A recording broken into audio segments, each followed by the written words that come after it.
سلامونه قدرمنو هېوادوالو، په دې هیله چې جوړ اوسئ او خوشحاله اوسئ. قدرمنو هېوادوالو، نن هغه کورنۍ ته راغلی یم چې د دې ویډیو مې مخکې شیر کړی و. نو دوه بااحساسه ورونه مرسته رالېږلې ده چې یو یې 4700 دی او بل 14300 کلدارې وي. د هغې نه 15200 روپۍ جوړ شو.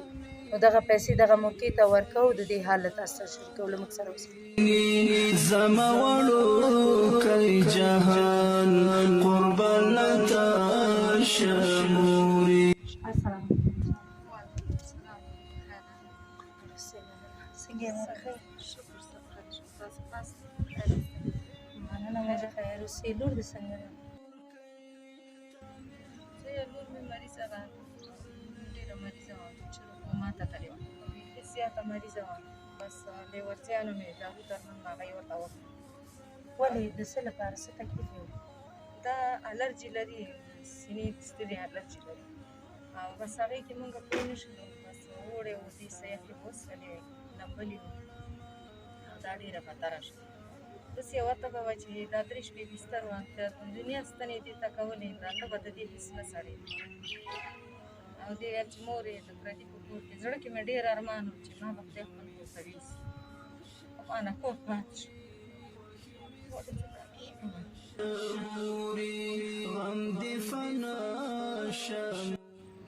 کور مې زړه کې ارمان دی چې په کور کې یو وخت تېر کړم.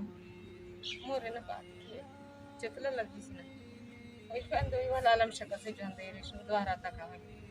رښتیا هم چې ویې وړه شفاخانې ته ډاکټران ویل الله پورې وایي دا خو د پاتې کور د وړلو نه ده، هله دا بستر کوي، دې کې بیخي هېڅ هم نشته. اکسیجن یې چور نه و، ختم و، وینې د بدن چوره ختمه شوې وه. نو په ډېرو منډو ترړو د ډاکټرانو کور دې ودانې د ډاکټرانو او لیورچیان دي، ډېرې منډې ترړې یې وکړې او په ګوته کې را وګرځېدله. دا 3 شپې او 3 ورځې د دې د خولې نه اکسیجن نه دی لرې شوی او دې ته اکسیجن اچولی وو. همدا یې ویل چې د دې تنفس ډېر کم دی، اکسیجن یې کم؟ ډېر کم، داسې کم و چې ساه یې نه وتله.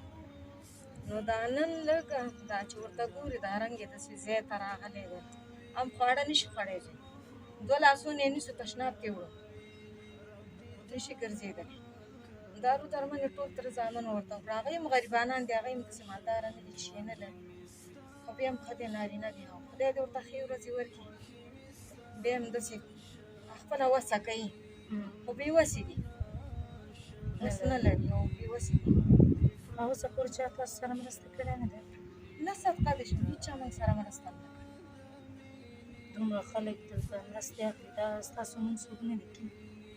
دا نوم هم چا نه دی لیکلی، بس دې کوڅې ته چې خلک راځي خلک وایي چې دا د ډاکټرانو کوڅه ده، دې کې به ټول هم دا یوازې ډاکټران راځي او دا پته چاته نشته، څوک نه وایي چې دا د ډاکټرانو که مزدوران همسایهګان او بس موږ د سختۍ نه څوک نه دي خبر چې په موږ کوم حالات تېرېږي. چې ډاکیانې مې 6 بجې سهار کوزېږي، ماسپښین خپل کور ته راخېږي. داسې نه دی چې د کور کار خلاصوي بېرته راځي، نه، سهار چې کوشولې هملته یې چوکیداري ده، مکمل هملته یې، کور ته نه شي راتلی، اجازه نه ورکوي نه، چې کار یې خلاص هم شي؟ نه، بس چوکیداري به کوي، که کار یې کوو که نه هلته به ناستې خپله چوکیداري به کوي، بېګاه ته مګر نه راخېږي. خمور جان دغه یو بااحساسه ورور 15200 لېږلي، دغه وشمارئ. ژوندون مې ستا شموري، خوښي مې ستا شموري، غم دې فنا شموري، غم دې فنا شموري، ته آیینه د مینې فرشته. څو روپۍ؟ 15200 دي. مورجانې دغه بل ورور رالېږلی دی 4700 روپۍ دې وشمارئ.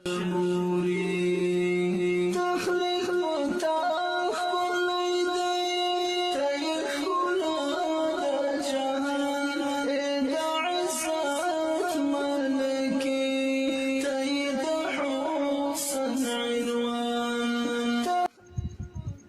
څو روپۍ دي؟ 4000.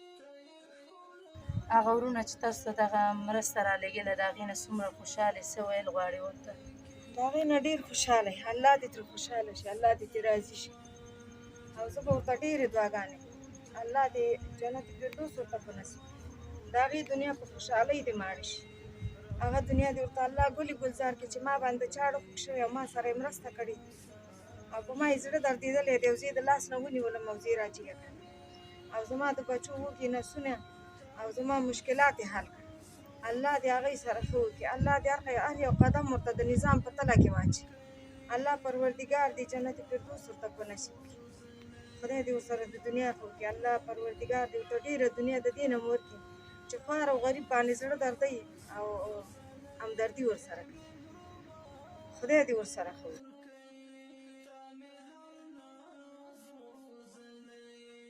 دغسې زما کور پاتې دی او یو قطره ځمکه ده، هغه ما ته بل چا راکړې ده چې دا ته اباده که ته پکې دا ژوند تېر کړه. او زه اوس هېڅ د ابادۍ وسه نه لرم، زه مجبور یم. زما یو زوی دی، هغه میزوبه غوندې دی او دغه جنکیان یتیمان یې راته په غاړې کې پردي د کور مزدوري کوم او زه په صحرا باندې مزدوري کوم، چېرته مکتب کې، چېرته یو ځای کې، چېرته بل ځای کې. اوس په دې پوهنتون شفاخانه کې په 3000 روپۍ کار کوم، نو زه به په هغې څه شی وکړم؟ هېڅ مې هم پرې نه کېږي. نو دغه زما د کور دغه دی، خدای پاک دې ورسره ښه وکړي. که هر چا په ما اړه ودردوه او دغه سرپناه زما وشل او ما پکې ژوند تېر کړو، نو زه به د هغې نه ډېره مننه وکړم، ډېره به ترې خوشحاله یم. الله دې ترې خوشحاله شي او زما دغه مشکلات دې الله رفع کړي.